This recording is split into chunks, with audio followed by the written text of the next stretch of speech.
Gracias, Señor. Amén. Y amén. Aleluya. Gloria a Dios.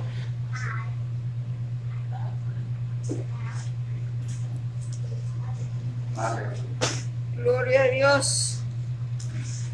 Abramos nuestras Biblias, hermanos. En el libro que estamos estudiando, capítulo 20 del libro de los Hechos de los Apóstoles. Capítulo 20, el versículo 20. Aleluya. Capítulo 20, versículo 20. Cuando Dios lo tenga, dice un amén. Amén. Amén. Aleluya. Dice la palabra del Señor de la manera siguiente: pero no dejé de anunciarles a ustedes nada de lo que era para su bien, enseñándoles públicamente y en sus casas a judíos y a no judíos. Les he dicho que se vuelvan a Dios y crean en nuestro Señor Jesús. Ahora voy a Jerusalén obligado por el Espíritu, sin saber lo que allí me espera. Lo único que sé es que en todas las ciudades a donde voy, el Espíritu Santo me dice que me esperan la cárcel y mucho sufrimiento. Para mí, sin embargo, mi propia vida no cuenta, con tal de que yo pueda correr con gozo hasta el final de la carrera y cumplir el encargo que el Señor Jesús me dio de anunciar la buena noticia del amor de Dios. Aleluya. Digamos hasta ahí la palabra del Señor. Puede sentarse.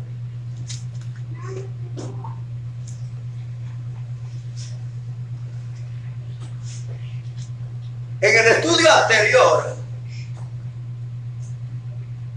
habíamos estado hablando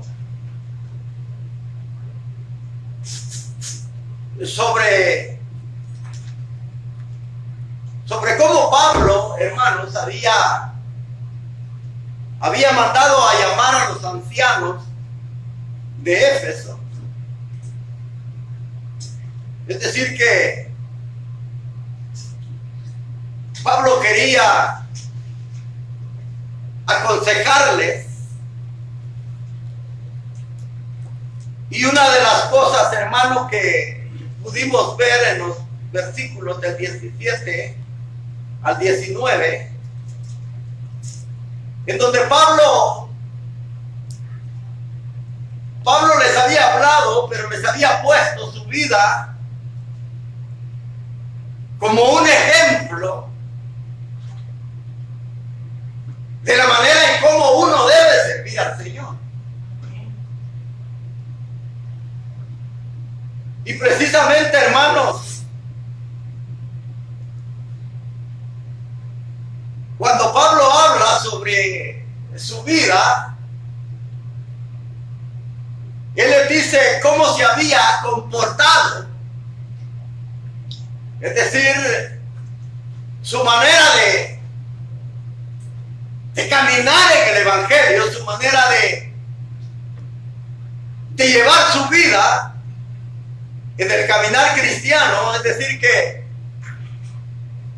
hermanos, el estar en los caminos de Dios es algo que nosotros tenemos que evidenciar a través de nuestra vida sobre esos cambios que la palabra de Dios ha hecho en nosotros. Amén. Es decir, hermanos, que no se trata solamente de venir a una iglesia, de cantar. No se trata solamente de tener una Biblia y leerla, sino, hermanos,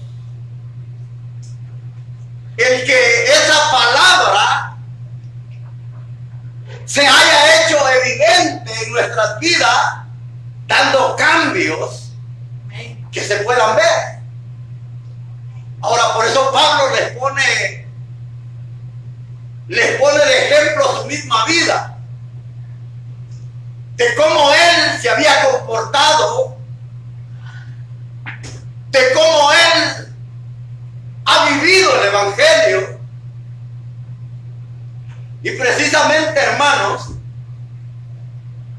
una de las cosas que la palabra del Señor hace en la vida del ser humano es cambios. Y esos cambios, hermanos, tienen que ser evidentes. Recuérdese que el Señor dijo que el árbol se conoce por sus frutos. Amén. Es decir, por sus hechos.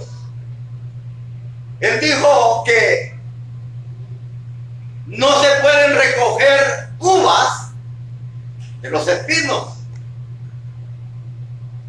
Es decir, hermano, que el árbol, de acuerdo a la naturaleza que tiene, así son los frutos que da. Ahora, y precisamente, hermanos, nosotros tenemos una naturaleza que se nos ha dado.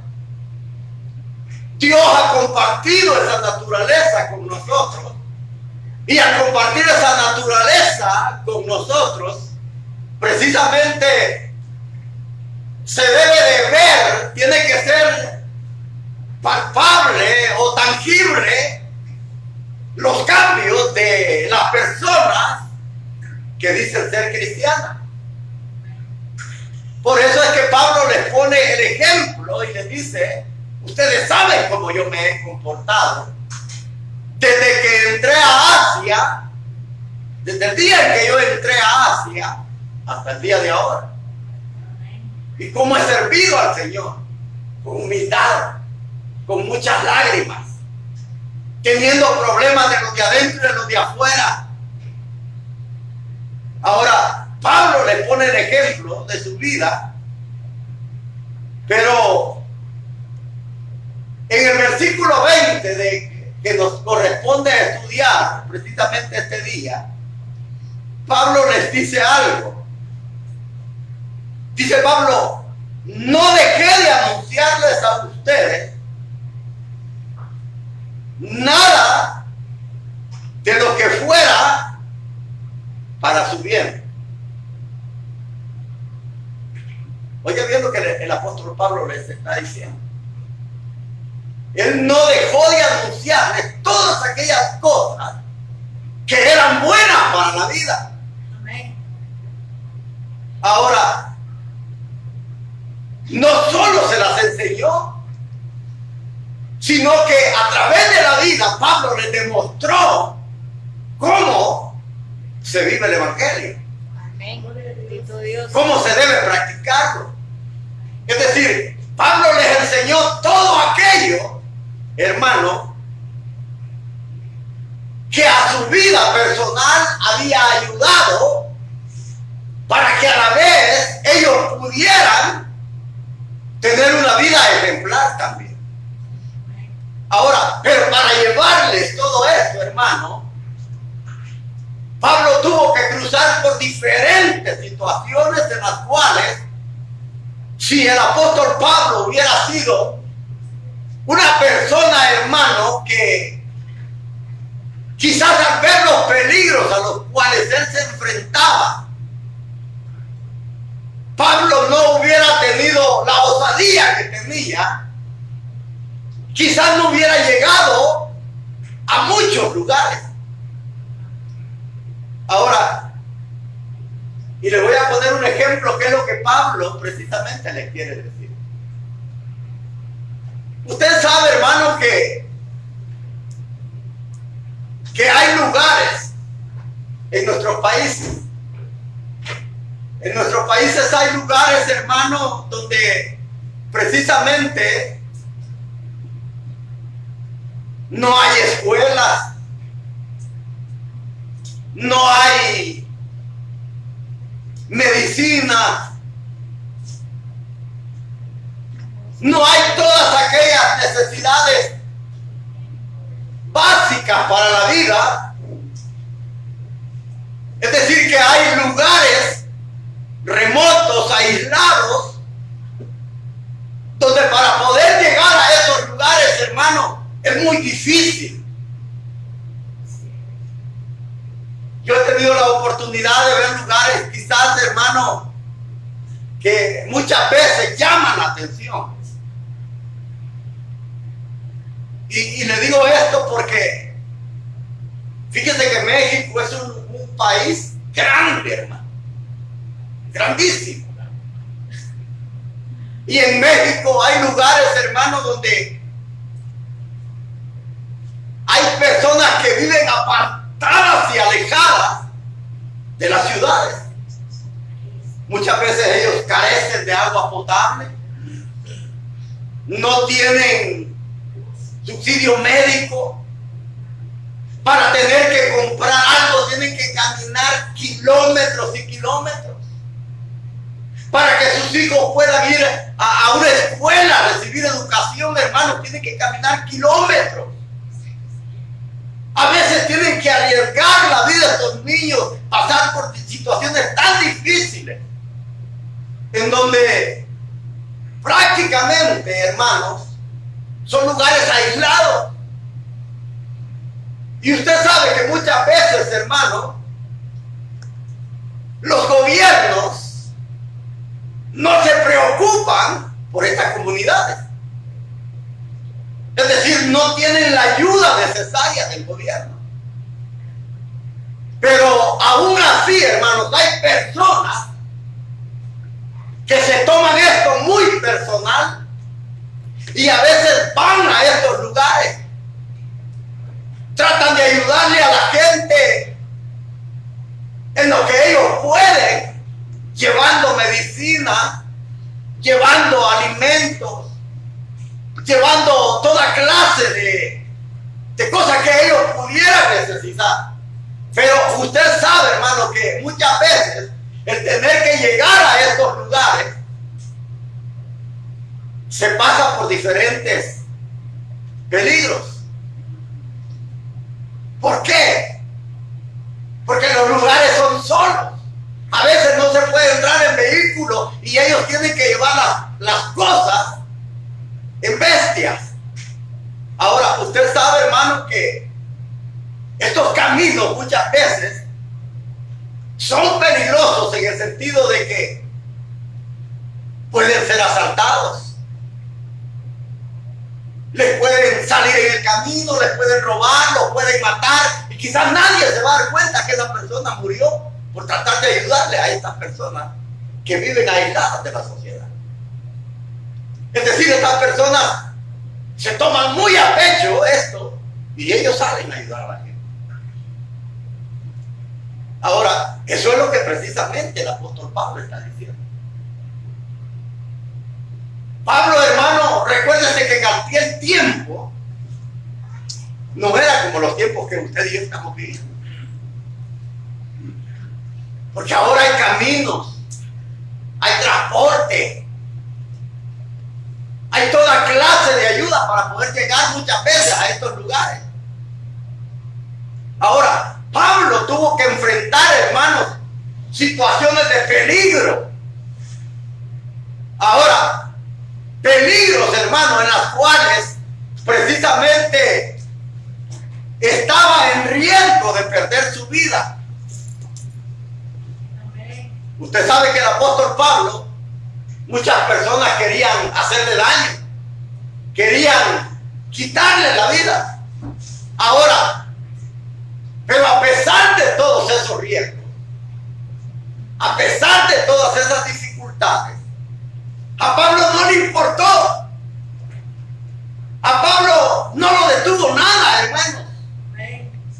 Él sabía que el llevar la palabra de Dios a estas personas que vivían, hermanos, en lugares muy alejados de las ciudades, ellos iban a ser beneficiados.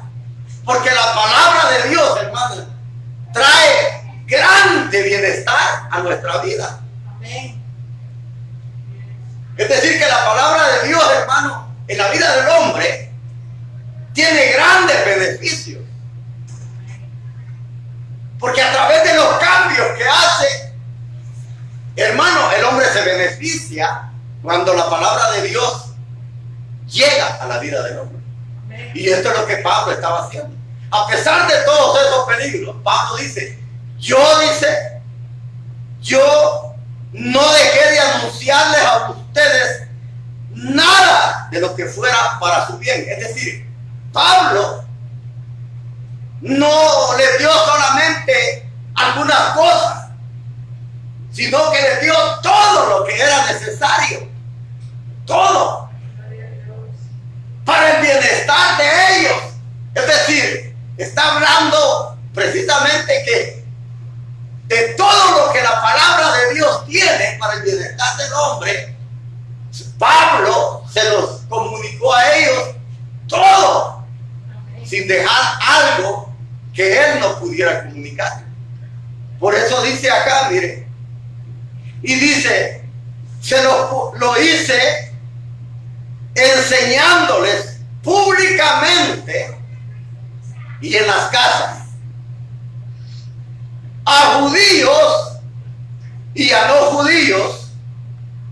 Les he dicho que se vuelvan a Dios y crean a nuestro Señor Jesús. Es decir, que Pablo, hermano, había llevado todo el consejo de la palabra y lo había hecho de una manera pública. Usted sabe que una de las cosas que Pablo hacía cuando las sinagogas no estaban abiertas, ¿qué es lo que hacía Pablo? Pablo se iba a las plazas. Él se iba a las plazas de las ciudades y ahí comenzaba a hablar de la palabra del Señor. Es de esa manera que él lo hacía públicamente. Y en las casas, precisamente, eran aquellos lugares que eran iglesias. Las casas se habían dado para hacer iglesias en aquel tiempo. Es decir, que Pablo tenía esto, hermano. Pablo siempre aprovechaba cualquier oportunidad. Y él les dice, yo les he dado todo lo necesario para su bien. Les dice, lo hice públicamente y lo hice en las casas. Lo hice dándoselo a los judíos y también a los que no eran judíos. Diciéndoles, oiga bien lo que Pablo les dice, que se arrepientan, es decir, que busquen a Dios y que crean en el Señor Jesús. Ahora, aquí hay algo. Fíjense que aunque cuando Pablo hablaba a un grupo, a los judíos, y después le hablaba a los gentiles, el mensaje variaba. El mensaje que Pablo entregaba a los gentiles y después a los judíos era diferente. Es decir, variaba. El mensaje variaba, pero ¿sabe qué es lo que tenía en común? Su contenido era el mismo. Es decir, a los judíos les decía, y lo mismo también les decía a los gentiles, arrepiéntanse y vuélvanse a Dios. Amén. Es decir, que aunque él, hermano, variaba las predicaciones dependiendo a quién le hablara, su contenido era el mismo. Es decir, que Pablo jamás cambió la palabra de Dios. Amén. Gloria a Dios. Es decir, que la palabra de Pablo nunca estuvo comprometida con un grupo o con otro. Jamás comprometió la palabra de Dios. Es decir, que el contenido era igual para todos, judíos y no judíos. Él les decía, arrepiéntanse y vuélvanse a Dios. Amén. Ahora, y esto, hermano, fue algo que Pablo hizo durante toda su vida. Es decir, que su mensaje no estuvo comprometido con ciertos grupos de personas, como ahora en día. Si usted se fija, ahora en día muchos comprometen el mensaje para no afectar, según ellos, o no dañar los sentimientos de las personas. Así para que no se vayan. No es como ahora, que ahora en día, hermano, hay muchos ministerios que no hablan del arrepentimiento. No hablan, y son ministerios grandes. Son ministerios que tienen multitudes de personas.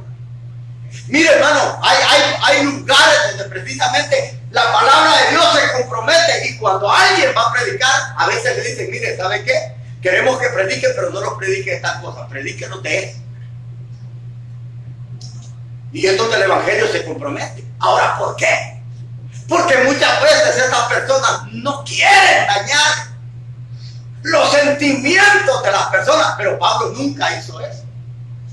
Pablo dice que tanto a judíos como a gentiles, él les dijo: arrepiéntanse y vuélvanse a Dios. Es decir, que él, hermano, estuvo siempre decidido en algo. Él nunca cambió de evangelio. Ahora, si usted lee la carta a los Gálatas,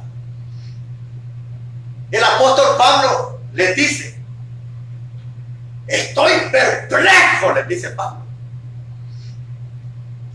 de que ustedes se hayan apartado de la verdad y hayan abrazado un evangelio diferente.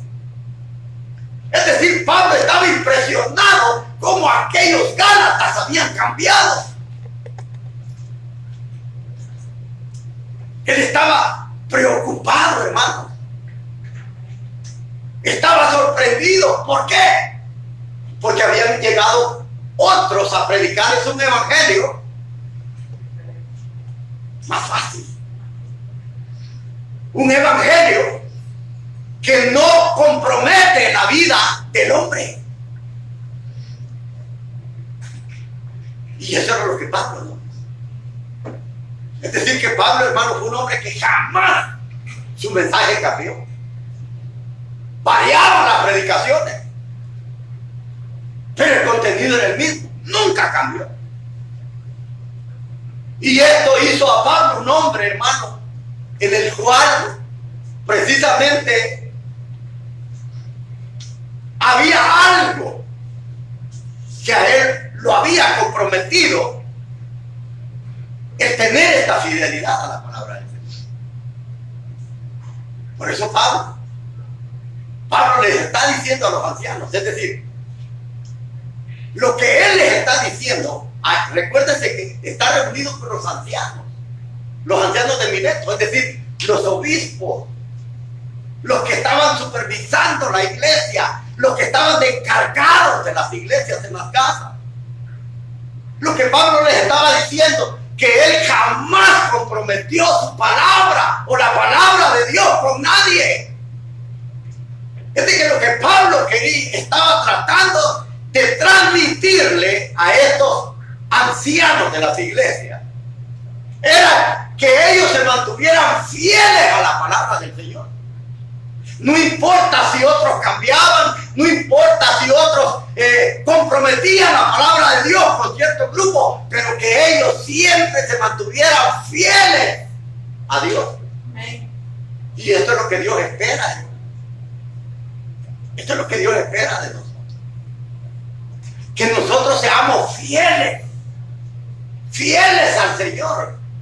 Que su palabra jamás se comprometa. Y es lo que le estaba diciendo. Muchos hermanos comprometen su palabra, la palabra de Dios, porque no quieren que la gente se les vaya. Simple y sencillamente. Ahora, pero yo le voy a decir algo. Mire, muchas veces, yo no sé cómo usted piensa, pero yo sé de una manera de pensar, y le voy a poner un ejemplo. Si yo voy a ver a un médico porque me siento mal, lo que yo espero que el médico haga es que al hacerme un chequeo me diga la verdad. Eso es lo que yo espero. Porque si él me dice: no, todo está bien, usted está sano, no se preocupe, y de aquí a la semana parezco que me estoy muriendo ya, porque algo tengo. Ahora yo espero que este médico sea honesto y me diga la verdad. Y no importa, hermano, no importa el estado en el que pueda estar, pero que me diga de antemano lo que tengo para buscar una solución a ese problema. Ahora, porque de nada serviría que yo busque a un médico y yo le diga, mira doctor, sí que me siento mal, pero no quiero que me diga la verdad, qué es lo que tengo.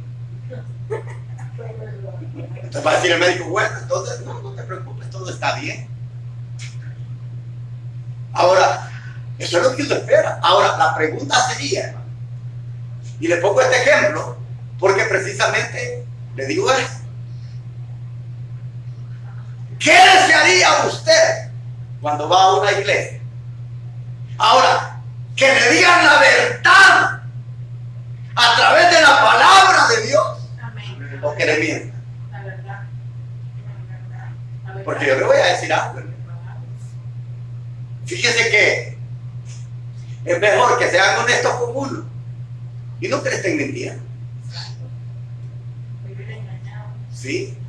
Ahora, y eso es lo que a muchas personas les está pasando en muchas iglesias. Es decir, hay ministros que comprometen la palabra de Dios, hermano, y ellos no le hablan del pecado a la gente, no le dicen, mire, ¿sabe qué? Arrepiéntase, cambie su manera de ser. Si usted no se arrepiente y no cambia, usted no va para el cielo, usted va para el infierno. Si usted se fija en la predicación de ahora el día, a la gente lo que menos se le evita decirle es que va para el infierno. O sea, ¿por qué? Porque todos vamos para el cielo. Eso es lo que a la gente se le dice. Nunca a la gente se le dice que si no cambia, no va para el cielo. Yo me recuerdo de un pastor que nosotros tuvimos, porque yo tuve hace muchos años aquí en La Vega. Fíjese que él tenía una frase. Él decía, mire, a mí lo que me interesa es que usted trae el diezmo a la iglesia. De ahí para allá, usted viva como usted quiera. Estaba llena la iglesia.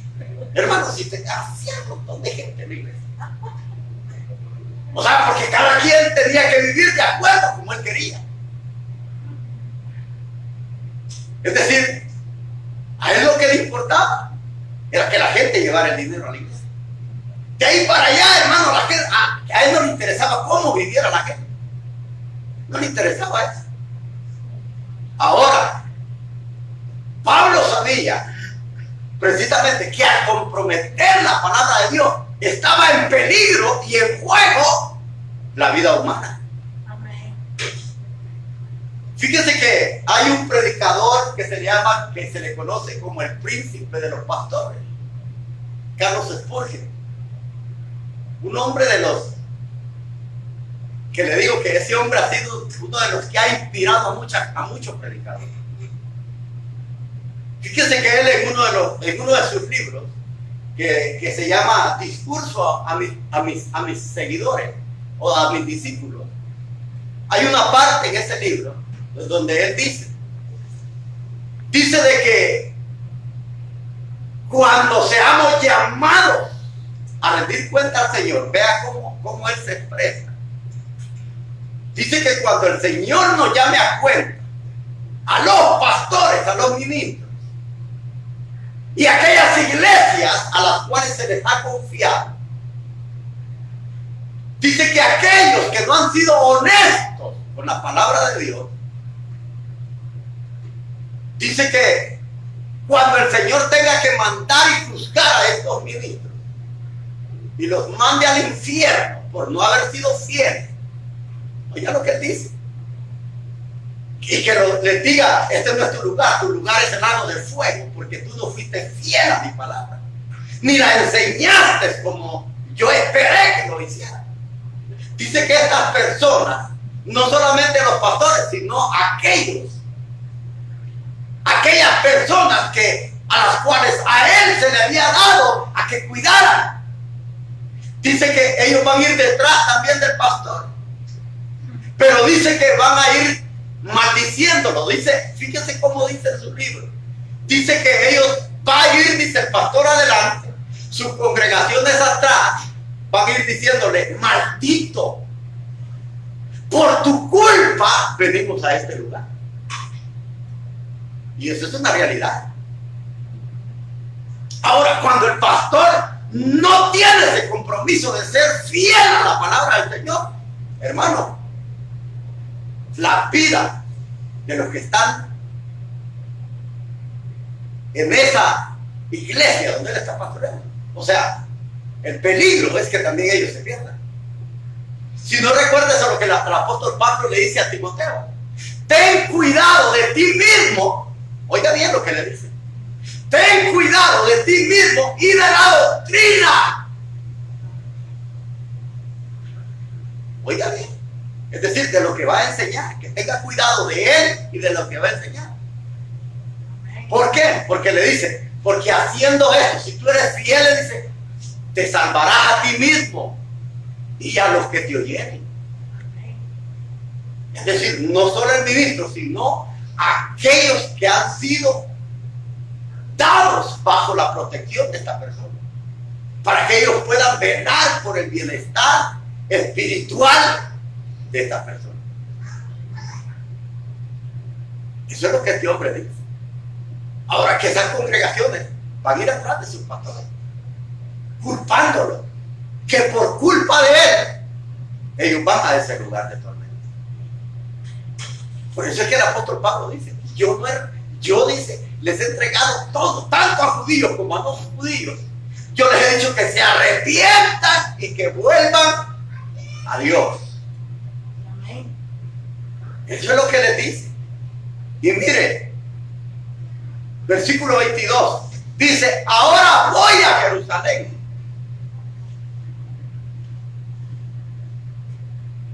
¿Y cómo va a Jerusalén? ¿Qué es lo que dice la palabra de Dios? ¿Cómo dice? ¿Cómo?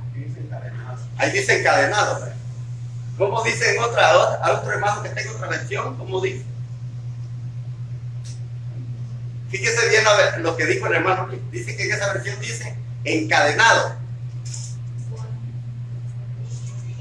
Versículo 22 dice: y ahora voy a Jerusalén. Ligado en el espíritu, ligado yo en el espíritu. Ligado en el espíritu, encadenado. ¿Cómo dice hermano Nehemías?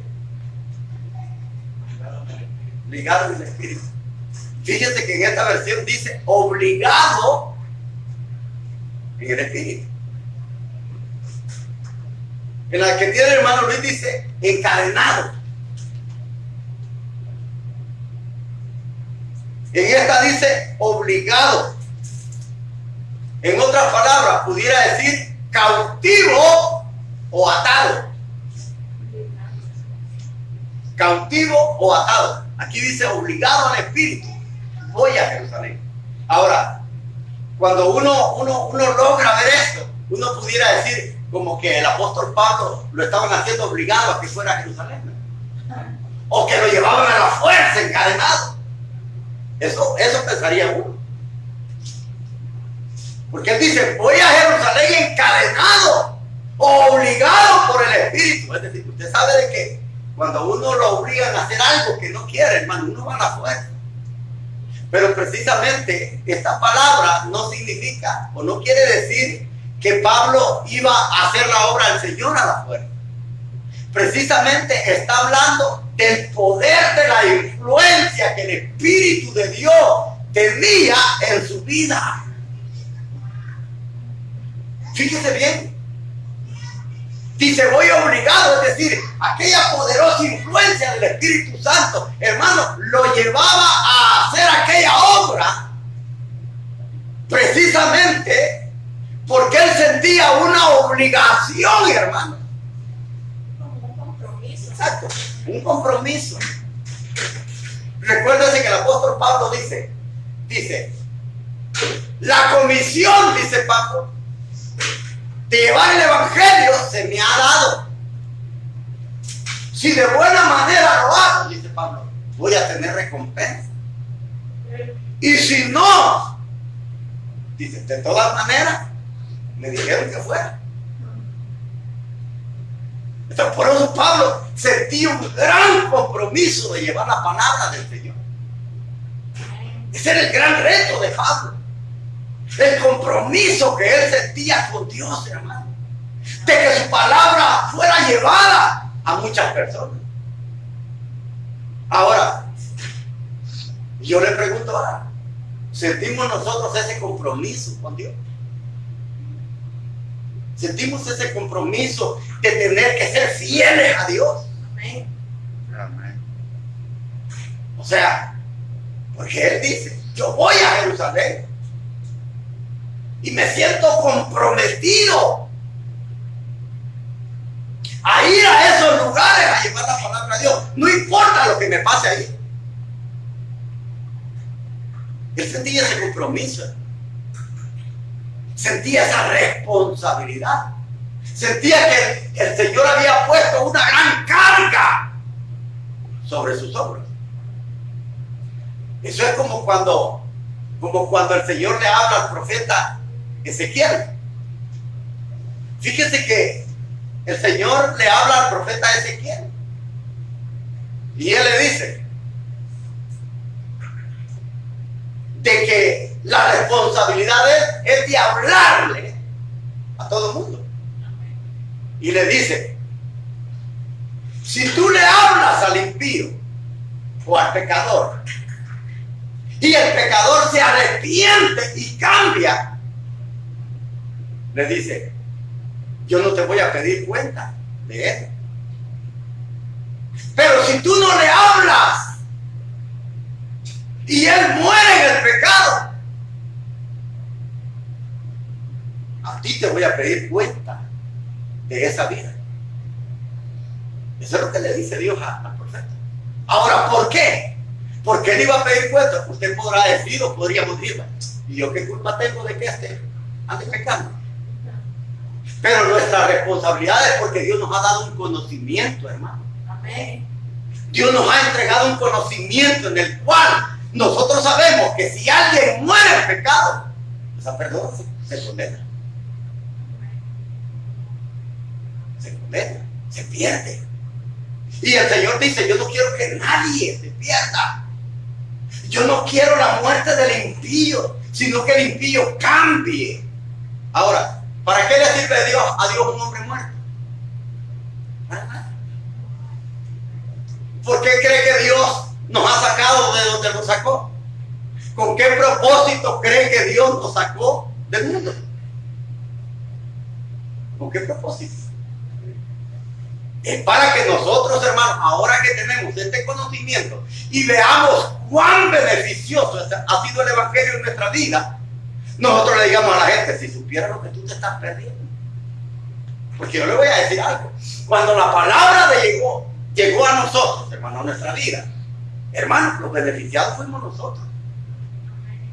Mire, el que es borrachín, deja de tomar. Deja de tomar. ¿Y qué es lo que pasa cuando deja de tomar? Es decir, lo que gastaba en eso, ahora lo puede invertir de una mejor manera en su familia. Ahora su salud va a estar mejor. Ahora, y así es, hermano. O sea, cuando el Evangelio llega al hombre, una de las cosas que hace es que el hombre se beneficia de la palabra del Señor. Y por eso Pablo se sentía. Por eso él dice, yo voy obligado en el espíritu. Es decir, el compromiso, la responsabilidad que Pablo sentía con esas personas que no conocían de Dios era grande, hermano. Por eso es que más arriba dice, yo le he servido al Señor humildemente y con lloro. He llorado muchas veces. ¿Por qué había llorado? ¿Por qué? Porque Pablo podía ver de primera mano, hermanos, cuando él llegaba a veces a las sinagogas a enseñar, lo sacaban a Pablo, lo rechazaban. Es decir, Pablo sentía dolor cuando la gente, hermano, rechazaba esta palabra. Él lloraba, hermano, porque él sabía que esta gente, si se moría sin el Señor, ellos iban a perder. Ellos iban a perder. Y por eso él se veía con esa gran responsabilidad. Porque él sabía, hermano, lo que a esta gente le esperaba. Y dice, mire, dice que iba obligado por el Espíritu a Jerusalén, sin saber lo que allá me esperaba. Oiga, es decir, el Espíritu Santo no le dio detalles de todo lo que a Pablo le iba a pasar en Jerusalén. Solo le dio algunas indicaciones que a través de algunos profetas o de revelación a lo mejor Dios le había anunciado. Y recuérdese que el Espíritu Santo solo le dice, mira, cuando llegues a Jerusalén te van a meter preso. Vas a tener muchas tribulaciones. Porque aquí lo dice. Por donde quiera que voy, dice. Lo único que el Espíritu me dice es que me esperan cárceles y mucho sufrimiento. Ahora, pero fíjese, a pesar de que ya el Espíritu Santo le había dado algunas indicaciones de lo que Pablo iba a sufrir cuando llegara a Jerusalén, Pablo no salió corriendo, hermano. Él no salió corriendo. Él no dijo, no, ¿para qué voy a ir allá si me van a agarrar y me van a meter preso y quizás me van a golpear? Pablo ya había experimentado muchas cosas. Había estado en cárceles, había estado en Filipo. Recuérdese que cuando estuvo en Filipo, hermano, le habían pegado una azotada que dice que hasta después de que lo azotaron, sus pies estaban en el cepo. O sea, Pablo ya había experimentado esto, hermano. Por eso es que Pablo ya no sentía miedo, ya él sabía precisamente a lo que se estaba enfrentando. Pero ese compromiso, hermano, de llevar la palabra de Dios a los que no nos conocían, era lo que a él lo obligaba a llevar la palabra. Él se sentía comprometido. Por eso, él dice, el Espíritu Santo solo me ha dicho que me esperan cárceles y sufrimiento. Me esperan muchas cosas. Ahora imagínense que a nosotros, hermanos, nos hablara el Espíritu Santo y dijera, mira, si queda una semana, te van a ir a sacar a la casa y te van a pegar una golpiza por andar predicando o por decir que eres cristiano. Con solo que nos digan eso, hermano. Yo les aseguro que ya no venimos a la iglesia. No, ya no digo que soy cristiano. Mejor ya no. Ahora, pero a Pablo no lo detenía todo eso. Es decir, que él veía una gran necesidad, como dice. Se me ha impuesto necesidades.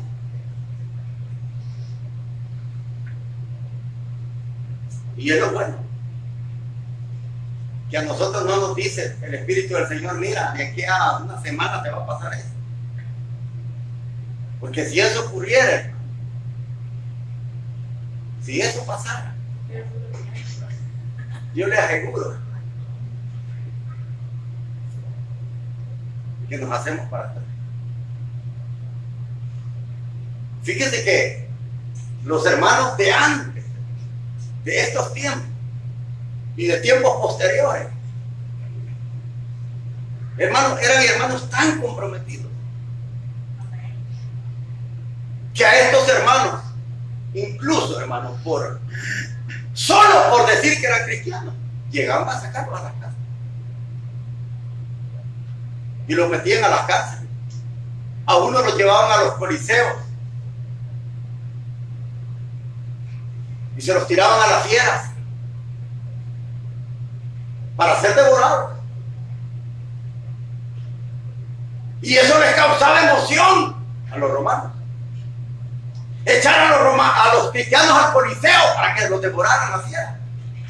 Y fíjense que esta gente, a pesar, hermano, de eso, ellos no renunciaban. Una vez se dice, ¿y esta gente qué entendía? Que estaban tan firmes en lo que habían creído, hermano, que no les importaba morir. No les importaba. Ahora no, hermano, ahora los hermanos se van de la iglesia solo porque no los saludan. Solo porque en medio les echaron una miradita un poco mal, se van. O sea, esas son todas las aflicciones del cristiano ahora en día. O porque no hay aire en la iglesia, hermano, yo me voy de aquí porque no hay aire o porque no hay músicos. Esos son los problemas de los hermanos. Ahora, uno se pregunta, si los hubiera tocado a nosotros, hermano, vivir en aquella época, ¿qué hubiéramos hecho? Fíjense que hay una historia de una mujer que se llamaba Felicidad. Oiga bien el nombre de ella, Felicidad. Y a esta mujer, hermano, tenía 5 hijos. Y a ella la agarraron. Y le dijeron que le iban a matar. Porque era cristiana. Y se la llevaron a ella y a los 5 hijos. Y a ella le dijeron que le daban una opción. Que si ella negaba que era cristiana, le perdonaban la vida. Y le pusieron a sus hijos de enfrente. Y como sus hijos estaban pequeños, ellos lloraban donde veían a su mamá que la iban a matar. O sea, con eso trataban de desquebrajar la fe de esa mujer. Eso es lo que trataban. Le dijeron que le iban a matar y los niños enfrente. Y ella dijo, pues no niego que soy cristiano. No lo niego. Entonces, como vieron que esa mujer era dura y no la pudieron doblegar, agarraron a sus hijos. Le dijeron, ok, la hicieron a un lado y comenzaron a agarrar a sus hijos. Fíjese bien. Como no le pudieron quebrar la fe,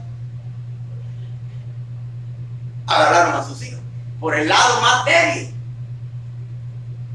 Como dicen por ahí que a veces la cuerda o la soga se rompe por el lugar en donde está más frágil. A ella la agarraron por sus hijos. Y le dijeron, si tú niegas que eres cristiano, te vamos a perdonar la vida. Pero si dices que no, le vamos a dar muerte a uno por uno de tus hijos. Ahora, hermano, que le agarren sus hijos y que le digan, mire, si tú no niegas ser cristiana, si tú niegas, le vamos a perdonar la vida a tus hijos. Pero si no, nos vamos a matar uno por uno. Y aquellos hijos de esta mujer dicen de que cuando uno de sus hijos, al que agarraron, dicen que él le iba a decir a su madre que negara que era cristiana, para que no los matara. Cuando ella vio en su cara, en su rostro, la aflicción que él tenía, dice que le dijo, no digas nada, porque ahora esta noche, dice que le dijo, nos vamos con nuestro Señor. Y los mataron a todos. Ahora, pero fíjate cómo estas personas se arriesgaron.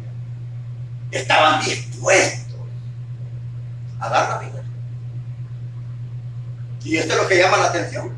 Por eso dice aquí, el Espíritu me ha dicho que a mí me esperan cárceles, sufrimiento. Eso era solo algo que el Espíritu le había dado a conocer. Pero no sabía qué mal le iban a hacer. Pero aún así, hermano, Pablo no se detuvo. Él va a Jerusalén. Y fíjense que en el capítulo 21 dice que estando él en Jerusalén, dice que desciende o llegan a la casa donde él estaba. Y llega un profeta llamado Agabo, el mismo que se mencionó anterior, que dijo que iba a haber una gran hambruna. Este mismo profeta llega donde está Pablo, juntamente con otros hermanos. Y este profeta llega y agarra el cinturón. Un cinturón que ellos usaban para muchas veces guardar algo. Agarra el cinturón, se amarra las manos Y él dice, así dice el Espíritu del Señor. Aquel de quien es dueño este cinto, así lo van a hacer con él. Imagínense, estando ahí, le está anunciando cómo lo van a apresar y lo van a meter a la cárcel. Y aún así Pablo no se corre. Él no se corre.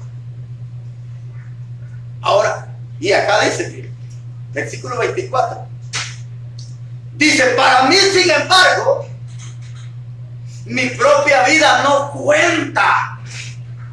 Oiga, a pesar de que le estaban diciendo que le venían cárceles y sufrimiento, él dice, mi vida no cuenta. Mi vida no cuenta. Ahora uno piensa, ¿será que Pablo no se amaba? Sí, hermano. Pablo se amaba. Lo hacía por el amor a Dios. Ahora, pero ¿por qué no contaba su vida? Dice, para mí mi vida, sin embargo, no cuenta para nada. Es decir, lo que Pablo está diciendo es, no me importa si yo tengo que morir. Cuando leía esto, yo pensaba en nosotros, hermano. ¿Cuánto nos importa a nosotros nuestra vida? ¿Cuánto? Recuérdate que el Señor dijo, aquel que quiere salvar su vida, ¿qué dijo que iba a pasar? Ajá, pero el que quiere salvar su vida está diciendo que precisamente a él sí le importa la vida. El que quiere salvarla. Pero el que dice, pero el que pierda su vida por mi causa, la hallará. Oiga bien, o sea, dos personas con propósitos diferentes. Hay unos que estaban dispuestos a morir, y los que morían por causa del Señor, su vida la iban a hallar. Pero aquellos que trataran de salvar su vida, la iban a perder. Y Pablo dice, a mí no me interesa si tengo que morir. Eso no me preocupa, dice Pablo. Mi vida no cuenta para nada. Ahora, ¿por qué? Aquí dice, con tal que yo pueda correr con gozo hasta el final de mi carrera. Pablo tenía dos cosas en mente, y eso era lo que a él lo llevaba a ese compromiso. Una de las cosas era, con tal que acabe mi carrera, dice, con gozo. Es decir, Pablo ve la vida de él, hermano, como participando en una carrera. Así ve su vida. Así ve su vida. Como que él es partícipe de una carrera maratónica. Con tal que acabe mi carrera. Ahora, eso quiere decir que usted y yo tenemos una carrera también. Ahora, Pablo dice que uno de los propósitos que a él le interesa es terminar su carrera, llegar al final de la meta y llegar con gozo,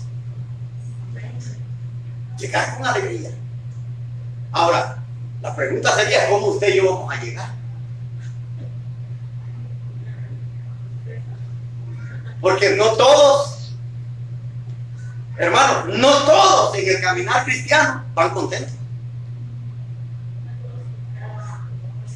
Los que van corriendo esta carrera en el Evangelio, no todos van con gozo. Esta carrera no es para el que le empieza. Diga. Esta carrera no es para el que le empieza, sino para el que la termina. Exacto. Es que es una carrera no a quien llega primero, es una carrera de resistencia. Es de resistencia. Quien tiene más aguante y quien llega a la meta. Fíjese bien. Ahora, y Pablo, fíjese que Pablo cuando escribe en las otras cartas, él dice, de que dice que todos en el estadio corren, dice, y corren por llevarse una corona que se pierde, corruptible. Pero nosotros corremos, dice, para ganar una corona incorruptible. Oiga bien. Y dice, y solamente el que corre legítimamente se lleva esa corona.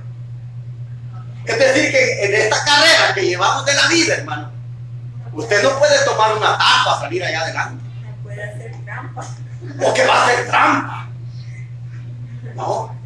Pablo dice que solamente el que corre legítimamente se lleva ese premio. Y él dice, corran de tal manera que la puedan obtener. Es decir, así se ve Pablo. Y así nos vemos nosotros también. Nosotros tenemos una carrera por delante. Pablo dice que a él no le importa morir. El propósito de Pablo es que él termine esa carrera, pero con gozo. Con gozo. Y qué bonito, hermano, es llegar a terminar hasta el final del último día de la vida de uno. Fíjese que yo desde mucho tiempo, yo no sé cómo voy a morir. Yo no sé. Pero una de las cosas que yo le he pedido al Señor, fíjese, y se lo he pedido. Yo le digo, Señor, yo quiero morirme predicando tu palabra. Eso es lo único que yo le digo. Ahora, ¿cómo voy a morir? Yo no sé. Pero yo le pido al Señor que hasta el último momento de mi vida,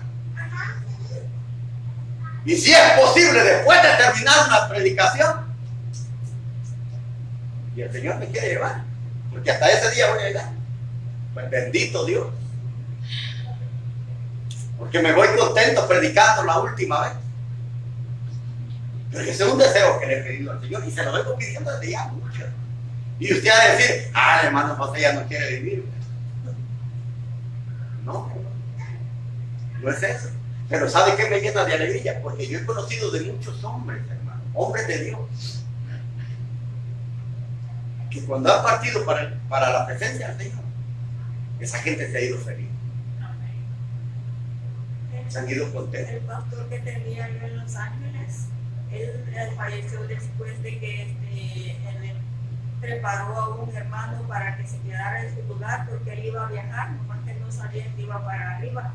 Entonces preparó al hermano, ya que lo preparó, se fue a su casa y allá a su casa fue a Imagínense qué bonito, hermano. Porque según me ha contado mi esposa, este pastor que ya estuvo en Los Ángeles, dice de que el Señor le dijo que se preparara, que él iba a viajar. Pero el Señor no le dijo a dónde, solo le dijo que se preparara y que iba a viajar.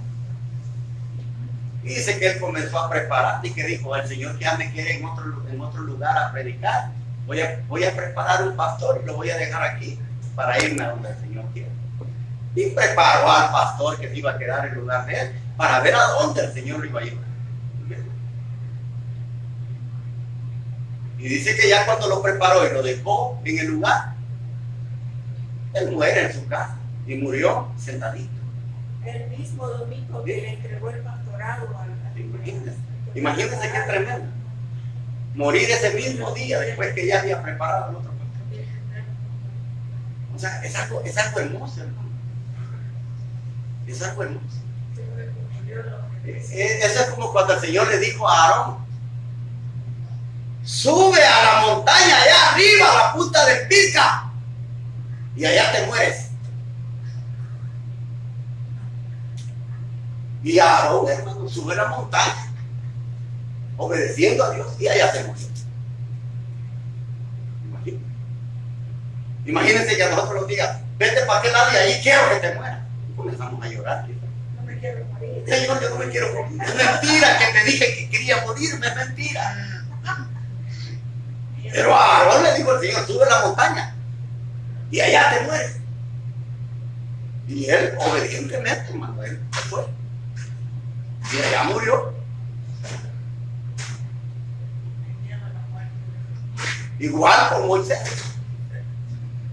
Dice que cuando ya Moisés estaba a punto, que ya él sabía que su vida estaba llegando a su final, prepara a Josué, le da todas las instrucciones y le dice que se mantenga fiel. Y de ahí le dice también que suba y que ahí va a morir. Y fíjese, y dice que muere, y en el lugar donde muere dice, Dios lo entierra. El Señor lo entierra. Dice, porque nadie sabe dónde Moisés está enterrado. Nadie puede saber dónde él murió para decir que vayan a rendirle culto o a adorarlo. A ponerle flores. Sí, nadie. Exacto. Sí. Pero fíjense, qué hermoso es terminar la carrera cristiana de esa manera. Y Pablo dice, lo único que yo quiero es acabar esta carrera y terminarla con gozo. Terminarla con alegría. Y mire lo que dice. Terminar la carrera dice ¿y qué más? ¿Y qué dice? Oiga, y terminar dice ¿qué? El ministerio que recibir el Señor Jesús. Oiga, son dos cosas que a Pablo lo motivan: terminar su carrera y cumplir. En la versión que el hermano tiene dice cumplir con el ministerio. Ahora, aquí dice y cumplir el encargo. Ahora, es que el Señor, hermano, cuando a Pablo se le apareció, cuando iba a Damasco, Dios o el Señor Jesús le dio un encargo a Pablo. Fíjese bien. Y ese encargo era, y ahí lo dice, que él cumpla en anunciar el mensaje de la palabra de Dios que le fue comentada.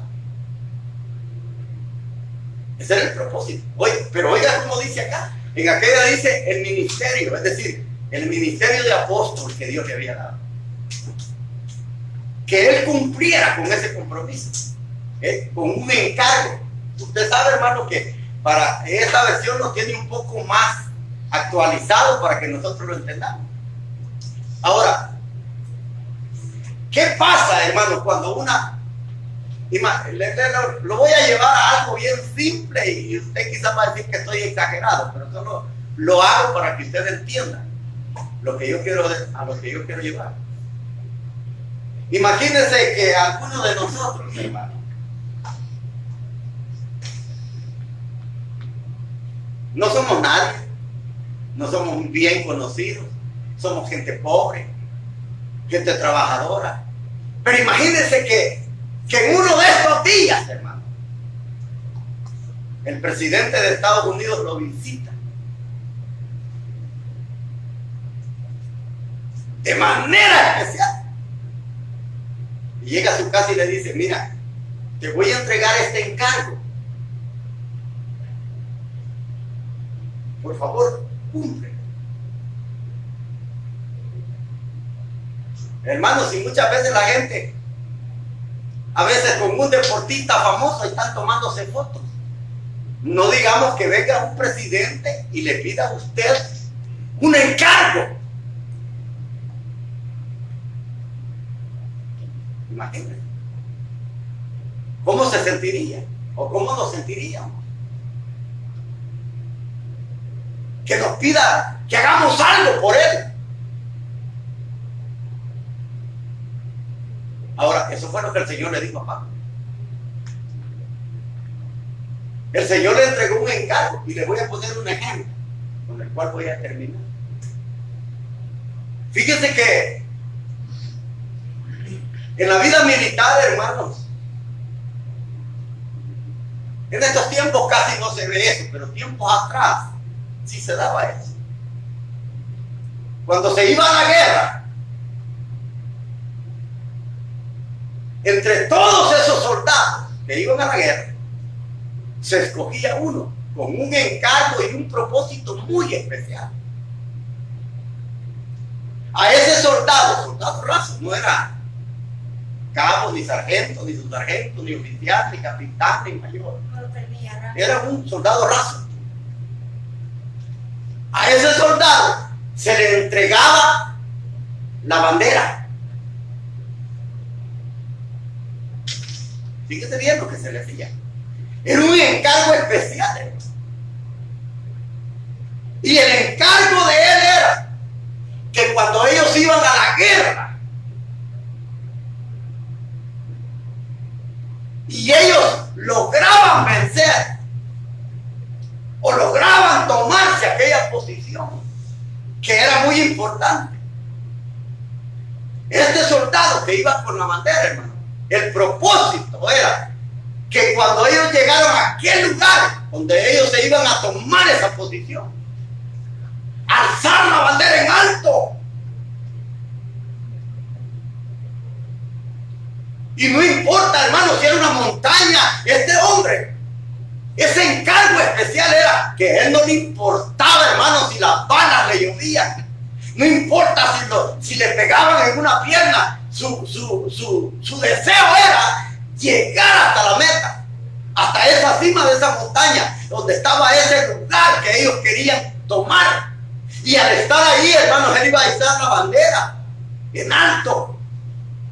Que eso precisamente, no importa si al levantarla él moría, pero el propósito especial era hacer eso. Ese era el encargo. Eso era todo lo que él tenía que hacer en la guerra. Ese hombre, hermano, era un encargo tal, porque recuérdese que si el enemigo tomaba la bandera, eso era una vergüenza. Ahora, esa bandera, él la cuidaba, era un encargo tan especial que él estaba dispuesto. Estaba dispuesto a perder la vida con tal de cumplir aquel encargo que le había dado. Yo no sé si aquí usted ha visto, en Estados Unidos se ve eso, donde están como 5 soldados, están izando una bandera. Y eso, hermano, es en honor a un héroe caído. Que ellos están diciendo que aunque él murió, pero ellos lograron el objetivo. Conquistaron el lugar que ellos querían. Ahora, eso es lo que Pablo dice. A mí me encargaron. El Señor me dio un encargo. Es como que el Señor le haya dicho, mire, te lo voy a poner de esta manera. Le dijo, Pablo, mira, aquí está esta caja. En esta cajita llevas el evangelio. Este es algo muy especial. Cuídalo. Sé fiel a todo esto.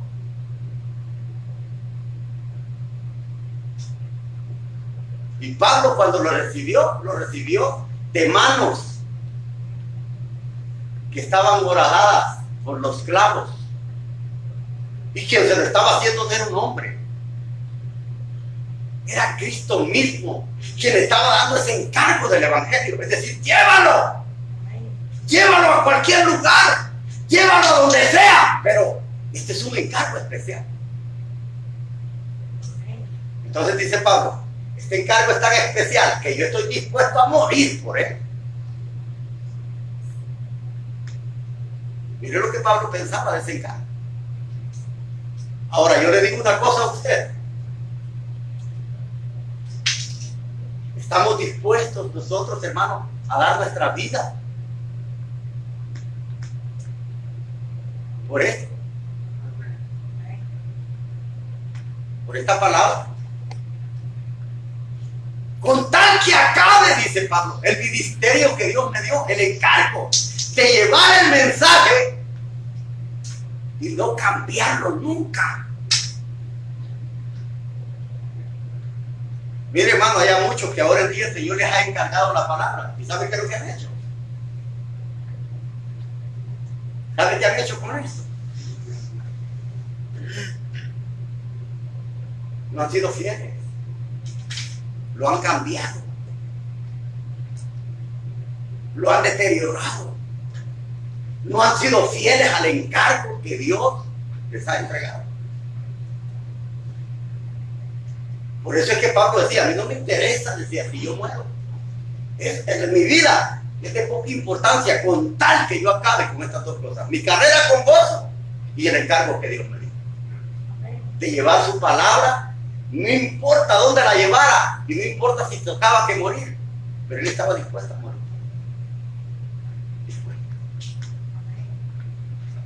Ahora, si lo que usted y yo hacemos hoy, hermanos, merece morir, tuviéramos el evangelio, hermanos, por el cual nosotros hoy vivimos, merece dar todo de nosotros, todo, hermano. Y no importando a costa de qué tengamos que hacer. Porque cada uno de nosotros, hermanos, se nos ha dado esa responsabilidad de que seamos fieles a esta palabra del Señor. Es lo que Dios espera de cada uno, su fidelidad. Eso es lo que Dios espera. Si otros no son fieles, déjenlo. Porque un día van a tener que dar cuenta. Pero como dice Pablo, que algún día no nos alejemos de Él, porque no hemos sido fieles. Cierre sus ojos, vamos a orar, vamos a darle gracias al Señor. Dele gracias al Señor, hermano. Y digámosle que queremos ser fieles hasta el final.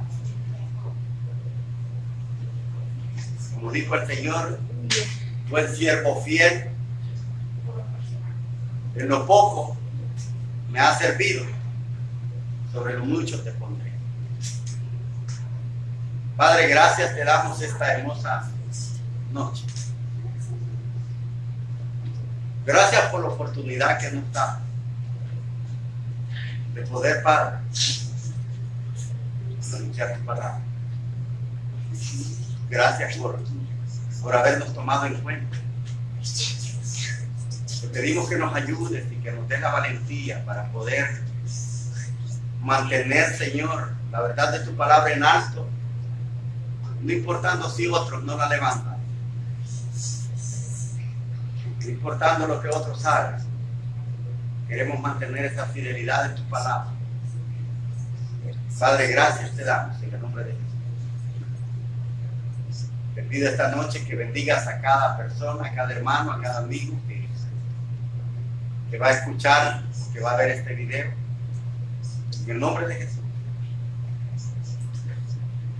Bendice. A lo mejor hubiera alguien, como Pablo dice, a judíos y a no judíos, que les pedía que se arrepintieran, que creyeran en el Señor.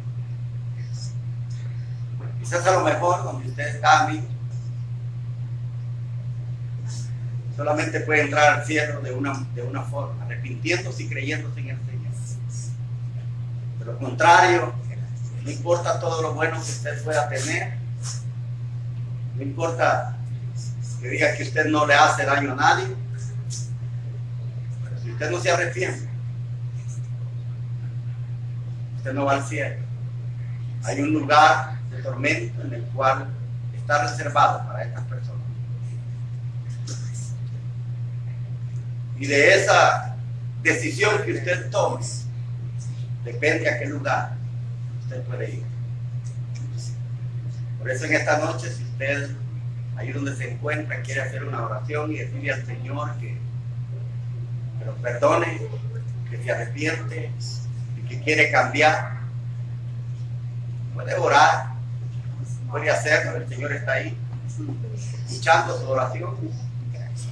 Luego que usted la haga, puede comenzar a buscar una iglesia donde congregarse, una iglesia donde prediquen la palabra del Señor, para que usted sea instruido y pueda crecer en la gracia y el conocimiento del Señor.